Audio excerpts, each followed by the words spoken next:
वैशाख महीने में बाबा शंकर को जो चढ़ाया जाता है और 1000 अश्वमेध यज्ञ का पुण्य फल हम प्राप्त कर लेते हैं। मंदार और शमी ने दोनों ने मिलकर भगवान शिव की आराधना करी और देवादिदेव महादेव ने वर दे दिया, सुनो शमी और सुनो मंदार, यदि कोई भूल से भी आपकी पत्ती आपका पुष्प मुझे समर्पित कर देगा, सुनो मंदार सुनो शमी, अगर कोई भूल से भी आपकी पत्ती आपका पुष्प मुझे समर्पित कर देगा, उसे 1000 अश्वमेध यज्ञ के स्नान का जो पुण्य होता है वो एक क्षण में प्राप्त हो जाए। 1000 अश्वमेध यज्ञ का पुण्य, 1000 अश्वमेध यज्ञ का पुण्य एक क्षण में प्राप्त हो। ये मंदार, ये शमी, 1000 अश्वमेध यज्ञ का पुण्य। कड़े का जो फूल होता है एक सफेद कलर का भी होता है और एक गुलाबी कलर का भी होता है। देखा है आप लोगों ने? बोलो, जम के बोलो, देखा है ना? गुलाबी कलर का जो पुष्प होता है वो आप मंदार का, आंकड़े का जो गुलाबी कलर का पुष्प होता है आप टीवी पे देख रहे होंगे, एक सफेद देख रहे होंगे, एक मंदार का गुलाबी फूल, नीला कलर का फूल देख रहे होंगे। जो नीला कलर का जो पुष्प होता है, गुलाबी कलर का जो आंकड़े का फूल होता है, प्रयास करना जब किसी विषम परिस्थिति में फंस गए, विषम परिस्थिति, जब आपको लग रहा है कि मुझे बहुत भय लग रहा है, कुछ बुरा होने वाला, आपको लग रहा है आज मेरी उल्टी आंख बहुत फड़क रही है, कुछ गड़बड़ होने वाला, आपको लग रहा है मेरी सीधी आंख फड़क रही, कुछ गड़बड़ होने वाला, तब केवल वो नीला जो गुलाबी पुष्प है मंदार का, उसको कहीं से लाकर शिवालय में अशोक सुंदरी वाली जगह पर स्पर्श कर कर शिवलिंग पर आप चढ़ा दीजिए। आपकी विषम परिस्थिति कैसी भी होगी वो रास्ता बनाकर बाहर निकल जाएगी, आपको फंसना नहीं, परेशान नहीं। मंदार आंकड़ा, सफेद आंकड़े का एक साथ। शमी की पत्ती देखिए आप लोगों ने, जम के तो बोले जरा, देखिए मंदार पुष्प भी देखा हुआ है। अब शमी की जो पत्ती होती है, उस शमी की पत्ती को भगवान देवादिदेव महादेव पर चढ़ाने का, शमी की पत्ती जो होती है उस शमी की पत्ती को चढ़ाने का एक नियम भी होता है। थोड़ा सावधानी से सुनना इस नियम को, जो आपके जीवन को सार्थक बना सकता है। शमी की पत्री को चढ़ाने का एक नियम है, बड़ा सुंदर नियम, आपके जीवन में उतारने लगा। महाराज, जब सारा श्रृंगार मेरे देवादिदेव महादेव का हो जाए, संपूर्ण स्नान भगवान का हो जाए, संपूर्ण स्नान, आप समझे उसको, जैसे ये शिवलिंग है, जलाधारी, जल निकल कर जाने का स्थान, गणेश, कार्तिकेय, अशोक सुंदरी, जलाधारी मतलब माता पार्वती जी का हस्त कमल, शिवलिंग शिव का स्वरूप, ऊपर जो जलाधारी लगी है उसमें से एक एक बूंद जो पानी नीचे गिर रहा है, जो पानी नीचे गिर रहा है, शिव जी की बेटियां जया, विषहरा, शामली बारी, दौतली, देव, शिव जी की पुत्री बेटियां। जब देवादिदेव महादेव को शमी का पत्ता चढ़ाया जाता है, कब चढ़ाते हैं? जब आपने संपूर्ण जलाधारी को हाथ से साफ कर दिया हो, शिवलिंग पर जल चढ़ा दिया हो, शिवलिंग का पूरा श्रृंगार आपने कर दिया हो, संपूर्ण श्रृंगार मेरे देवादिदेव महादेव का हो गया, संपूर्ण श्रृंगार। बाबा को चंदन का लेपन, अबीर, गुलाल, अक्षत, बेलपत्र, धतूरा, जो भी तुम्हें चढ़ाना है सब कुछ तुमने चढ़ा दिया, सारा श्रृंगार मेरे देवादिदेव महादेव का हो गया। तब शमी की पत्ती को मां जगतजननी की जो जलाधारी है उस पर मात्र स्पर्श कराकर शिव के शिवलिंग पर आखिरी में समर्पित कर देना चाहिए, जिससे हमारी मन की जो कामना है वह मां जगतजननी देवादिदेव महादेव से उनके कानों में श्रवण कर। शमी पत्र का एक बात और स्मरण में रहे, शमी पत्र की बहुत एक बात और अपने स्मरण में लीजिएगा। शमी पत्र जैसे शिवलिंग, जलाधारी और स्थान, जब बहुत ज्यादा मात्रा में दरिद्रता होती है, बहुत ज्यादा मात्रा में बहुत कष्टमय जीवन। जब तुम्हारी चित्त वृत्ति में आए, जब तुम्हारे मन में आए, धन भी नहीं है, पैसा भी नहीं है, बहुत दरिद्रता का जीवन है, बहुत दुखी जीवन, तब बेलपत्र और शमी पत्र का प्रयोग जरूर करके देखना। प्रैक्टिकल करने में कुछ नहीं जाता, प्रैक्टिकल करने में क्या जाता है, करके देखना। उस समय पर वो कहते हैं ना कि कोई कहने वाला कह दे कि महाराज जी, वो एक महाराज प्रवचन दे रहे थे और प्रवचन में देते देते देते देते किसी ने, महाराज जी प्रवचन दे रहे थे कि मदिरा का पान नहीं करना चाहिए, नहीं पीना चाहिए, गलत है, नाली में पड़ा होता है, व्यसन में पड़ा होता है, ऐसा पान ना करो। एक महाराज का पेचेन वाला खड़ा हो गया, उसने खड़े होकर कह दिया, ओ महाराज तुम इतनी बड़ी बड़ी बात कर रहे हो, तुम्हारा सगा भाई तो पी के नाली में पड़ा, गटर में पड़ा। महाराज जी को क्रोध नहीं आया, समझ थी।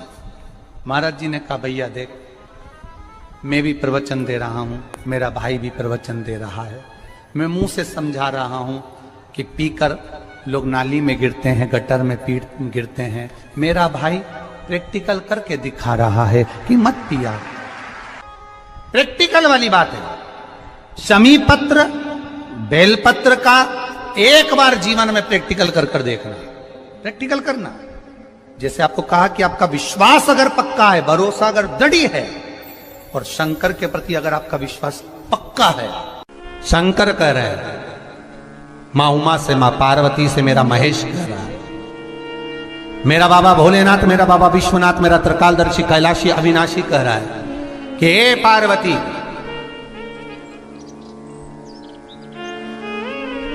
एक बीला, एक बेल जो मुझे समर्पित करता है, और समर्पित करने के बाद उस बेल की महत्वता देखिए, जो बैसाख महीने में बाबा शंकर को जो चढ़ाया जाता है, और 1000 अश्वमेध यज्ञ का पुण्य फल हम प्राप्त कर लेते हैं मात्र एक फल चढ़ाकर, मात्र एक फल चढ़ाकर।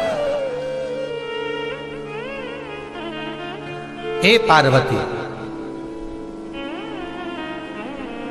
संसार का मनुष्य जब मुझे वो बेलपत्र समर्पित कर, वो बेल का फल समर्पित करता है, पार्वती वो फल जो मुझे चढ़ता है, फिर मैं भले नर्मदा के जल से निकला हुआ कंकर शंकर क्यों ना हूं, फिर चाहे मैं गंगा के जल से निकला हुआ कंकर शंकर क्यों ना हूं, चाहे फिर मैं यमुना के जल से निकला हुआ कंकर शंकर क्यों ना हूं, चाहे मैं सरयू के जल से निकला हुआ कंकर शंकर क्यों ना हूं, चाहे मंदाकिनी के जल से निकला हुआ कंकर शंकर क्यों ना हूं, हे पार्वती, फिर जो भी शिवलिंग पर वो बेल समर्पित होता है, वो बेल उठाकर जीव अपने कार्य में ले सकता है। ये मां उमा से कह रहा है। तो उस बेल की महत्वता जानेंगे। अब अपन उस बेल को जानने के लिए वापिस स्कंद पुराण में चले, तो स्कंद पुराण में लिखा हुआ है कि जो बेल बैसाख के महीने में शंकर को चढ़ाया जाता है, वो बेल का फल उठाकर रख लिया जाता है। बैसाख के महीने में उस चढ़े हुए, बाकी के आपको बेल का फल खाना हो तो बात दूसरी, पर चढ़ा हुआ जो बेल का फल है वो पूरा बैसाख नहीं खाना। बैसाख के बाद में अगला जो महीना आए, उस महीने के अंदर उस फल के अंदर का गुर्दा निकालकर उसको सुखा लीजिए, और सुखाकर जिस व्यक्ति को पथरी की बीमारी हो और जिस व्यक्ति को पेट में बहुत भोजन पचता ही नहीं है, पूरा शरीर पाचन क्रिया बेकार हो गई, उस व्यक्ति को केवल 7 दिन तक शंकर पर चढ़ा हुआ वो बेलपत्र प्रदान कर दीजिए। पथरी भी बाहर और पाचन क्रिया भी ठीक, जिंदगी भर तकलीफ नहीं। उस बैसाख में उस फल की इतनी महत्वता बाबा भोलेनाथ स्कंद पुराण, लिंग पुराण, नर्मदा पुराण, पद्म पुराण के अंतर्गत, शिव महापुराण के अंतर्गत वर्णन कर, उसकी महत्वता है। वो बेल का फल साधारण नहीं हो सकता। अब मंदार का जो पुष्प होता है, बेल का जो फल होता है, बेलपत्री का फल, उसका जैसे गुर्दा, उसके अंदर का जो भाग होता है बेल का, वो गुर्दा, उसको अग्नि में जलाकर उसकी भस्म तैयार कर छान कर जब जब आपके यहां विद्वान ब्राह्मण शिव जी का अभिषेक कराते हैं, पूजन कराते हैं, तो उसमें लिखते हैं पूजन के साहित्य में, बेलपत्री, धतूरा, दुर्वा, ये उसमें नीचे लिखेंगे भस्म। लिखते कि नहीं लिखते? लिखते हैं ना, भस्म अभिषेक में चाहिए रहती है। तब उस भस्म का थोड़ा सा भी भाग आप अगर शिव को समर्पित कर रहे हो तो ये जान लें कि शंकर मनवांछित फल प्रदान कर रहे हैं, शिव फल प्रदान कर रहे हैं।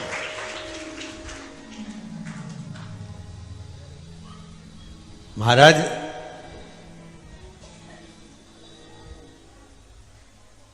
बेलपत्री के वृक्ष के नीचे बैठकर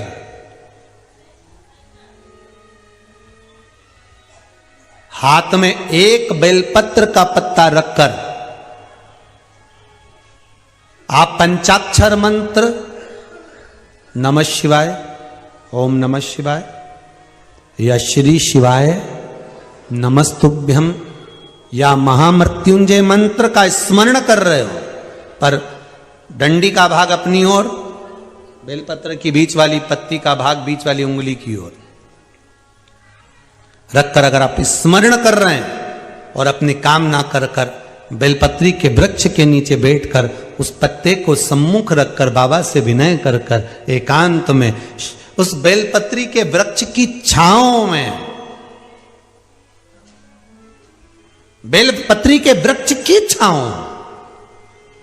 आप कामना कर कर उस पत्ते को शंकर भगवान के ऊपर समर्पित कर रहे हैं, तो ये जान कर रखें कि पार्वती और शिव का मिलन करवा रहे हैं और अपनी मनवांछित फल कामना पूर्ण करवा रहे हैं। क्योंकि शिव और पार्वती का जब मिलन होता है, शंकर पार्वती जब एक दूसरे के सम्मुख में होते हैं, शिव और पार्वती जब एक दूसरे के सामने अपने बच्चों के कारण एक दूसरे के सम्मुख में आते हैं, तो उनके चेहरे पर प्रसन्नता का भाव आ जाता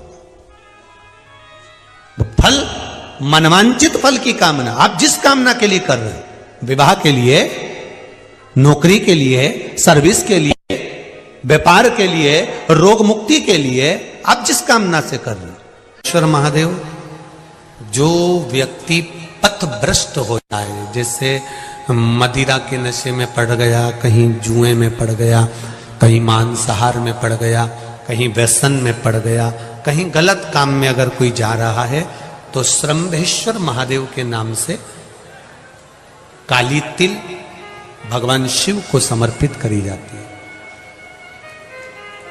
महाराज